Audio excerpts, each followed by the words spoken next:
아이를 잃는다는 건 한 사람의 인생에서 시간이 앞으로도 뒤로도 흐르지 않게 되는 일과 같습니다.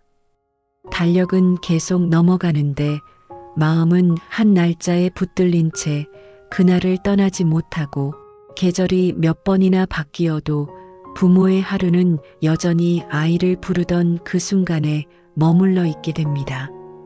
이 이야기는 4살 아이를 잃은 뒤 40년 동안 같은 자리에서 시간을 견뎌온 한 엄마의 이야기입니다.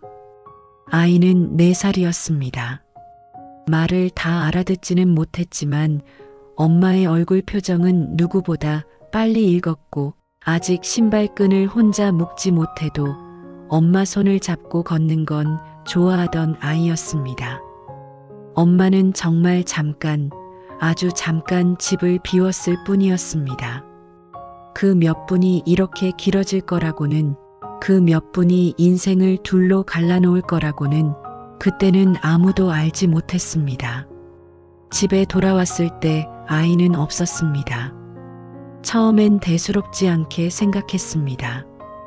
혹시 이웃집에 갔나, 근처에서 놀고 있나, 이름을 부르며 골목을 한 바퀴 도는 사이 돌아와 있을 거라고 믿었습니다.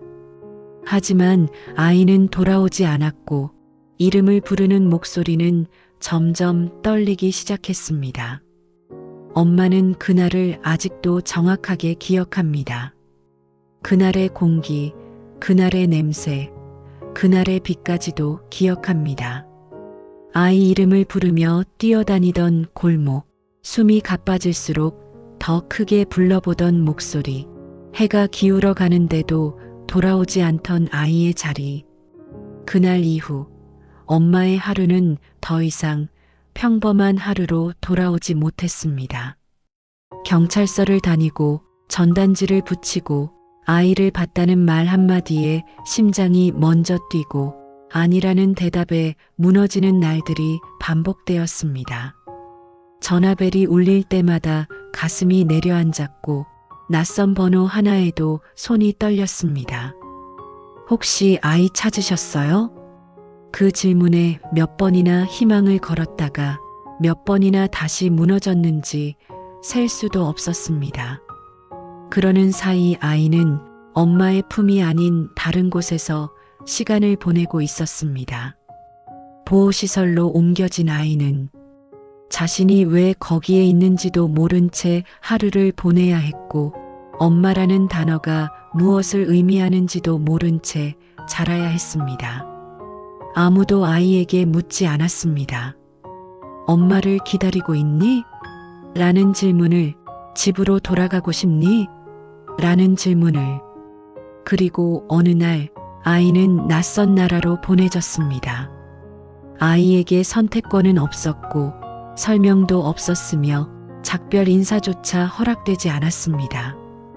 그저 다른 이름이 주어졌고 다른 언어가 들렸으며 다른 삶이 시작되었을 뿐이었습니다. 입양된 가정은 아이에게 집이었지만 항상 따뜻한 곳은 아니었습니다. 사랑받아야 할 시기에 아이는 먼저 눈치를 보는 법을 배워야 했고 혼나지 않기 위해 말을 줄이는 법을 익혀야 했으며 맞지 않기 위해 표정을 숨기는 법부터 배웠습니다. 어릴 때 배운 건 가족이 아니라 하루를 무사히 넘기는 방법이었습니다. 시간은 흘렀고 아이는 자라 어른이 되었습니다. 몸은 자랐지만 마음은 늘 어딘가에 머물러 있었고 자신이 속할 자리를 찾지 못한 채 하루하루를 버텨야 했습니다. 결국 그는 그 집을 떠났고 거리에서 하루를 시작하고 끝내는 삶을 살게 되었습니다. 밤이 되면 가끔 생각났습니다. 어디선가 자신을 부르던 목소리, 이유 없이 따뜻했던 기억의 조각들, 그것이 엄마라는 사실을 그는 오랫동안 알지 못했습니다.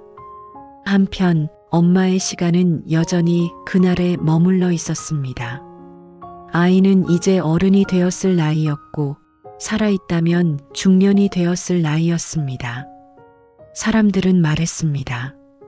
이제는 포기해야 하지 않겠느냐고, 이제는 그만 놓아줘야 하지 않겠느냐고. 하지만 엄마는 놓지 않았습니다. 아이 이름을 마음속에서 단 한 번도 내려놓은 적이 없었습니다. 그리고 40년이 흐른 어느 날 아들은 한국으로 돌아오게 됩니다. 우연히 전해 들은 이야기, 자신을 찾는 엄마가 아직 살아있다는 소식. 그는 망설였습니다. 기대하면 다시 무너질까봐, 희망을 품었다가 또다시 버려질까봐 두려웠습니다.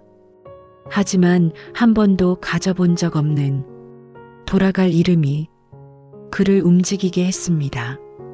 만나는 날 두 사람은 작은 방에 마주 앉았습니다. 문이 열리는 순간 엄마는 알아봤습니다.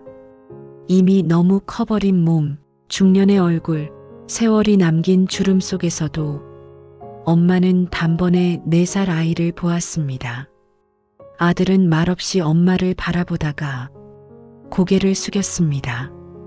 그 짧은 침묵 속에는 40년의 시간이 고스란히 담겨 있었습니다. 엄마는 그날 처음으로 아이 이름을 소리내 불러보았습니다. 그 이름을 아이 앞에서 부른 건 40년 만이었습니다. 엄마는 지금 투병 중입니다. 남은 시간이 얼마나 될지는 아무도 모릅니다. 하지만 엄마는 말합니다. 그래도 괜찮다고, 이제는 아이가 어디에 있었는지, 어떻게 살아왔는지를 알게 되었기 때문이라고. 이 이야기는 특별한 한 사람의 사연이 아닙니다. 실제로 지금도 이런 부모들이 많고 자신의 뿌리를 모른 채 어른이 되어버린 아이들도 많습니다. 그리고 그들 중 일부는 아주 늦게서야 서로를 다시 만나게 됩니다. 혹시 지금 당신도 하루를 버티듯 살아가고 있다면, 어디에도 속하지 못한 기분으로 오늘을 넘기고 있다면 이 이야기를 잠시 곁에 두셔도 됩니다. 돌아갈 이름은 생각보다 늦게 당신을 부를지도 모릅니다. 하지만 오지 않는 것보다는 늦게라도 오고 늦게라도 만남이 주는 이 소중한 날들을 오래오래 기억하고 살아갑니다. 사연의 온도는 너무 늦게 도착해 말로 다 전하지 못했던 이야기들을 조심스럽게 전하는 채널입니다. 오늘 하루가 유난히 길게 느껴졌다면 그건 당신이 약해서가 아니라 그만큼 많이 버텨냈다는 뜻일지도 모릅니다. 지금 느끼는 이 무게가 단지 아픔으로만 남지 않고 앞으로의 시간을 더 잘 살아가기 위한 한 걸음이 되었으면 합니다. 오늘만큼은 서두르지 말고 잠시 숨을 고르며 쉬어도 괜찮습니다.